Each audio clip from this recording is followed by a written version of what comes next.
c'était la journée des droits de la femme. Et donc hier, on a décidé d'étudier un texte de l'apôtre Paul qui parle des relations entre les maris et les femmes. Et on a voulu s'attaquer à ce passage difficile, puisque dans ce texte, dans ce chapitre 5 de l'épître de Paul aux Éphésiens, il est dit « Femmes, soyez soumises à vos maris ». Et évidemment, on pourrait réagir de façon émotionnelle et forte en balayant ce passage en disant « c'est une honte qu'on puisse encore dire et écrire des choses comme ça, ou propager des choses comme ça ». Nous, on a eu envie, en tout cas j'ai envie de vous aider à entrer dans ce texte-là. On pourrait aussi avoir comme réaction, voilà, l'Église dit et propage des choses insupportables, et puis d'ailleurs dans son comportement, les chrétiens sont parfois insupportables. Je vous invite à aller un peu plus loin, je vous invite à rester quelques minutes avec moi et avec nous pour essayer de comprendre ce que dit ce texte. Et tout d'abord, le contexte de ce passage. L'apôtre écrit aux chrétiens de la ville d'Éphèse. Il leur donne tout un tas de recommandations, et c'est après leur avoir dit qu'il faut vivre comme des enfants de lumière, qu'il ne faut pas avoir le même comportement que les autres, c'est-à-dire que Dieu, par son esprit, nous pousse à aimer ceux qui sont autour de nous, il nous pousse à nous séparer du mal, et du coup il va ensuite donner des recommandations très précises, les relations entre les maris et les femmes, les relations entre les enfants et les parents, et les relations entre les maîtres et les esclaves. Et ce qu'il faut de suite noter, c'est que évidemment on s'arrête et puis on est choqué par ce verset 22 qui dit « Femmes, soyez soumises à vos maris ». Mais ce qu'il faut comprendre, c'est que dans le verset 21, juste avant, l'apôtre Paul va dire « Soumettez-vous réciproquement les uns aux autres ». Ça, c'est extraordinaire. C'est la clé du passage, et ça veut dire qu'avant d'entendre cette parole et de réagir de façon épidermique, surtout si on est une femme, eh bien il faut entendre ce verset 21 où Paul dit « Soumettez-vous réciproquement ». Dans la communauté chrétienne, on est soumis les uns aux autres, c'est-à-dire on est sous l'autorité de quelqu'un, on reconnaît l'autorité de quelqu'un, mais en fait, on est alternativement maître et esclave, enfant et parent, et d'une certaine façon mari et femme. Donc ça c'est important, et je pense que c'est la clé du passage. En tout cas, c'est une des clés, comprendre qu'avant le verset 22, il y a le verset 21, qui nous appelle à nous soumettre, à accepter la soumission mutuelle. Alors évidemment, quand on parle de soumission, pour nous, on voit quelque chose de très négatif. Dans la plume, dans la bouche de l'apôtre Paul, il s'agit en fait d'accepter qu'il y a régulièrement des autorités au-dessus de nous, et que toute notre vie, on aura des patrons, des parents et des chefs de famille, entre guillemets, on va revenir là-dessus. Il y a autre chose qui est important, c'est que le contexte dans lequel cette lettre est écrite, c'est aussi un contexte évidemment très différent du nôtre. On est dans cette société romaine où le père de famille, le pater familias, a toute autorité sur sa femme et sur ses enfants. On peut dire d'une certaine façon que sa femme est sa propriété et que ses enfants sont sa propriété et qu'il en fait ce qu'il veut. Il a droit de vie et de mort.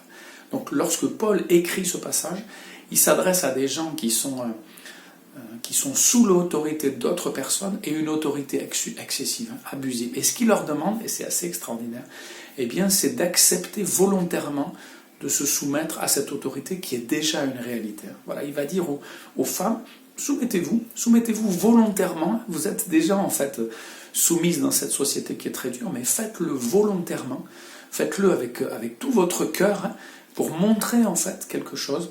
Je vais vous faire découvrir en fait ce secret de l'amour, et puis c'est cette soumission volontaire qui va vous libérer aussi de cette insoumission qui est dans votre cœur. Et là, on ne parle pas qu'aux femmes, on parle aussi aux enfants, on parle aussi aux esclaves, en tout cas tous ceux qui sont même employés, et qui ont un patron. Dans notre cœur, il y a une insoumission extraordinaire. Et Paul va commencer à dire acceptez cette soumission de façon volontaire, et puis surtout, comprenez en fait qu'il ne s'agit pas d'obéir comme des enfants. Lorsque Paul va dire à la femme « soumets-toi à ton mari », il ne va pas utiliser le mot « obéir » comme il va être utilisé pour les enfants et pour les esclaves. Donc il ne s'agit pas d'une obéissance enfantine, il ne s'agit pas d'être l'esclave de son mari, il s'agit de se soumettre à lui, mais dans une relation extraordinaire. Et comprenez-moi, si vous êtes encore là, c'est la suite qui nous donne toute la clé, parce que si Paul dit « femme, soumettez-vous à votre mari », en toute chose, il dit ensuite au mari, « Marie, aimez vos femmes comme le Christ a aimé l'Église et comme le Christ a donné sa vie pour l'Église. » Donc ça veut dire qu'en contrepartie, d'une certaine manière, si Paul demande aux femmes de se soumettre à leur mari, il demande aux maris en fait d'aimer leur femme comme le Christ a aimé l'Église. Et dans ce passage, en fait, on a une image, on a une analogie qui nous fait comprendre que les relations de l'homme et de la femme doivent être des relations qui ressemblent à celles de Christ avec l'Église. Et ça, vraiment, c'est la deuxième clé. Si la première clé, c'est la soumission mutuelle, la deuxième clé, en fait, c'est cette image de l'amour de Christ pour l'Église. Donc Christ est la tête, l'Église est le corps, et il y a une relation entre Christ et l'Église qui est extraordinaire. Donc la femme doit être soumise à son mari comme l'Église est soumise à Christ, mais ça veut dire que l'Église n'est jamais écrasée par le Christ, que l'Église n'est jamais tyrannisée par le Christ. Le Christ n'est pas un tyran, le Christ n'est pas un dictateur, et quand il exerce une autorité, il le fait avec respect, avec amour, avec sagesse. Donc Dieu demande au mari d'exercer cette autorité avec amour, sagesse, respect, comme le Christ le fait à l'Église, et il demande aux épouses d'être dans une relation extraordinaire avec ce Christ. Et il demande aux époux donc d'aimer comme le Christ. Donc ça, c'est vraiment aussi la contrepartie. On ne demande pas seulement quelque chose aux femmes, on montre aux maris en fait qu'ils ne peuvent pas faire n'importe quoi, parce que leur exemple, ce sera le Christ. Et honnêtement, croyez-moi, si les êtres humains, si les maris chrétiens en particulier, c'était plus souvent, et encore aujourd'hui, s'inspiraient plus souvent de l'exemple du Christ, eh bien il n'y aurait pas de violence conjugale, il n'y aurait pas de tyrannie dans les foyers, il n'y aurait même peut-être pas de discussion sur qui est le chef de famille, qu'est-ce que c'est que la soumission. Si vraiment on regardait à Christ, et si on essayait, nous les hommes et nous les maris, de vivre comme le Christ a vécu. Donc voilà, mais ce texte nous dit aussi, et c'est évident, que l'homme et la femme ne sont pas les mêmes. Ils sont égaux en droit, ils devraient être égaux en droit dans la société, ils le sont dans les textes bibliques, ils sont égaux en amour, Dieu les aime de la même façon, ils sont égaux en intelligence, mais ils sont différents. Et quand les termes utilisés pour l'homme et la femme ne sont pas les mêmes, que la femme soit soumise à son mari et que le mari aime sa femme comme le Christ a aimé l'Église, ça nous montre cette différence, qui est fine, qui est difficile, et on sait qu'il y a des caricatures, on sait que, évidemment, c'est pas l'idée que l'homme part à la chasse et que la femme fait la cuisine, mais on est obligé de reconnaître qu'ils sont différents.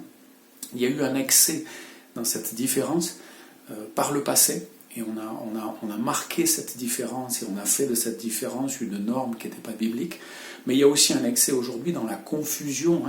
On pense que l'égalité, c'est dire qu'on est pareil, et qu'il y a une confusion des genres, c'est le cas de le dire, et ça c'est une erreur, et ce texte veut nous éviter cette erreur-là. Voilà. L'homme et la femme ne sont pas pareils, ils sont égaux en droit, ils sont égaux en amour, ils peuvent être sauvés de la même façon, ils ont une intelligence, une sensibilité différente, mais une force et une intelligence égales. Voilà, tout ça c'est important, mais ce texte nous rappelle que quand même ils sont différents, et il n'y a pas de confusion dans le texte biblique. Et ensuite, ce qui est clair, et je vais terminer là-dessus, ce qui éclaire ce passage sur la soumission, eh bien c'est ce qui est dit ensuite sur les enfants et sur les parents, sur les maîtres et sur les esclaves. Et je voudrais vous faire comprendre ça. On pourrait être surpris que dans le texte biblique, il n'y ait pas une dénonciation de l'esclavage et qu'on conseille plutôt aux esclaves d'obéir à leur maître. Et d'ailleurs, on leur dit, n'obéissez pas seulement quand ils vous regardent, pour leur plaire et pour plaire aux hommes, mais obéissez tout le temps à vos maîtres, dans le Seigneur. C'est-à-dire qu'il y a des moments où vous n'obéirez pas parce que ce qu'il vous demande est hors du Seigneur, hors de la volonté de Dieu. On sait que dans le chapitre 5 du livre des Actes, eh bien, les apôtres vont dire, à une situation particulière où on leur demande de ne pas parler de Christ, ils vont dire à qui est-ce qu'il faut obéir, à Dieu plutôt qu'aux hommes? Non, enfin oui, à Dieu plutôt qu'aux hommes.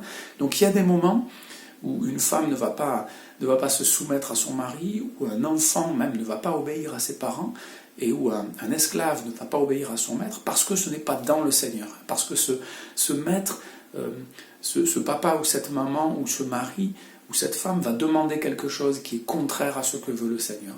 Mais ça, c'est l'exception. Sinon, Dieu veut nous apprendre en fait l'obéissance. Dieu veut nous apprendre à libérer notre cœur de l'insoumission et de la révolte qui a été plantée dans notre cœur par l'adversaire, par Satan. Notre cœur est mauvais et Dieu veut nous libérer de ce drame, de ce péché, mais il le fait d'une façon particulière.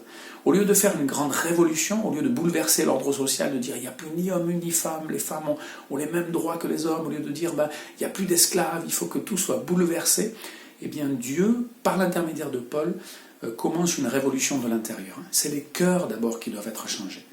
Plutôt que de provoquer un bouleversement social et politique dans le monde gréco-romain de l'époque, eh bien Dieu, par l'intermédiaire de Paul, va planter les graines de la révolte, ou de la rébellion, ou de la transformation, sociale, politique, éthique, mais ça va se faire en douceur d'une certaine façon, et ça doit se faire dans les cœurs.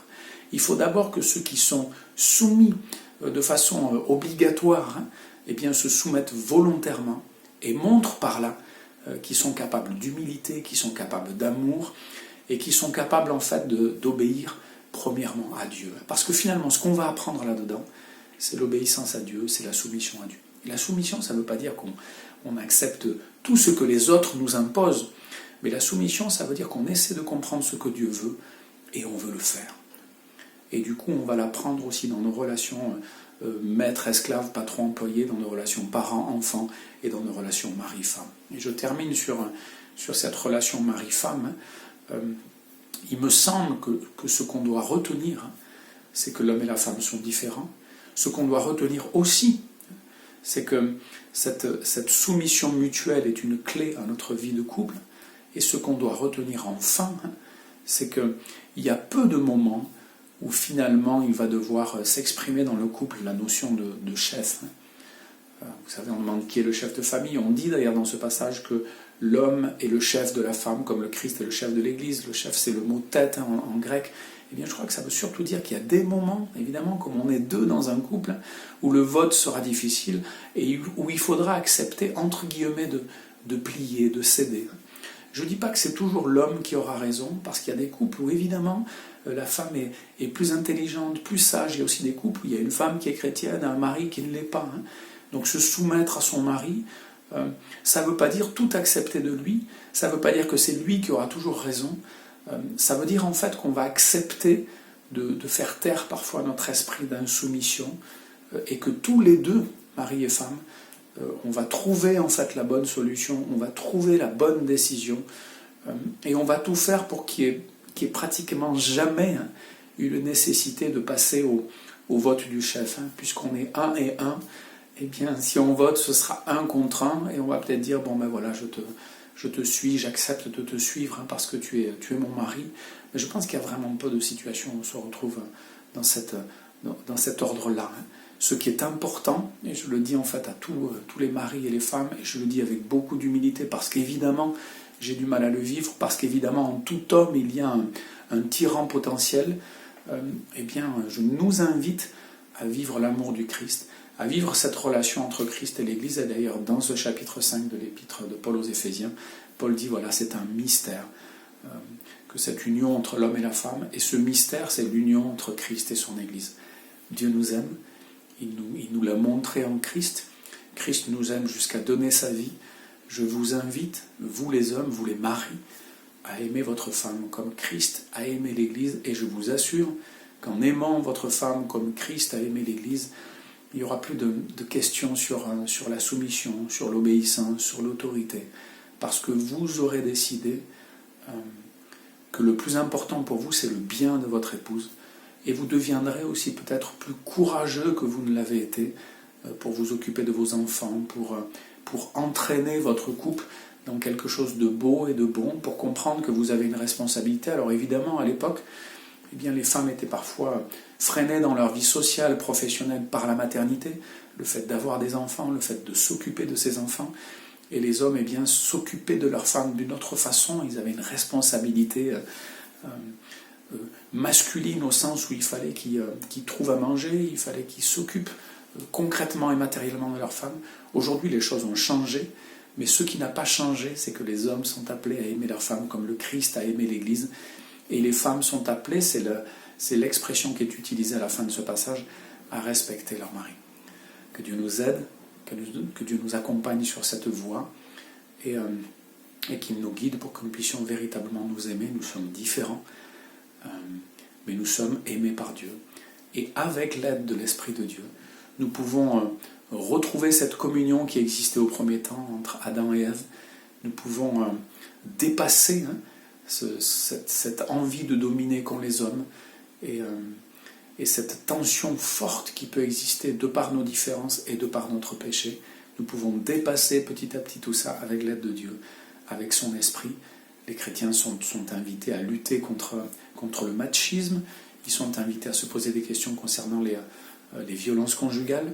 Et nous sommes appelés à soutenir les femmes qui vivent des choses difficiles. Nous sommes appelés aussi à interpeller les hommes qui sont devenus parfois lâches, tyranniques.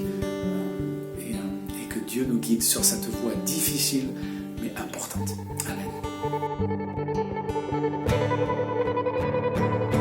Parce qu'avec toi le temps a pris de nouvelles dimensions, que ma routine s'est égarée dans ces changements de direction, parce que les jours de la semaine se mélangent dans ce bazar, parce que c'est toi, parce que t'es là, je n'ai plus peur du dimanche soir, parce que ça arrive tellement souvent que je sois en pic de sentiments, et que ma pudeur accepte quand même de te le faire comprendre gentiment, parce qu'il paraît que l'homme s'habitue vite, s'habitue trop, et que moi je sais que mes deux mains ne se lasseront jamais de ta peau.